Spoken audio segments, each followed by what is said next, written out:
तुमची प्रसूतीची तारीख तुम्ही स्वतः काढू शकता का? अगदी सोप्या पद्धतीने काढता येते. चला तर बघूया कशी काढायची ती पद्धत.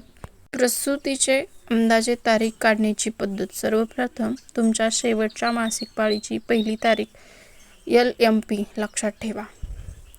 सूत्र नायगेल नियम. त्या तारखेत 7 दिवस जोडा, त्यातून 3 महिने वजा करा आणि 1 वर्ष जोडा.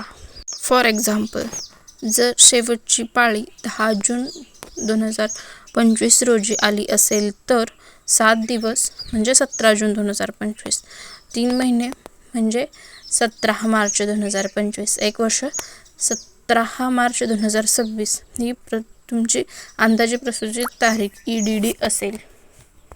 महत्त्वाची गोष्ट, ही फक्त अंदाजे तारीख असते.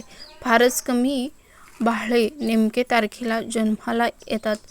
गर्भधारणेच्या सुरुवातीच्या महिन्यात केलेले सोनोग्राफी अधिक अचूक माहिती देते.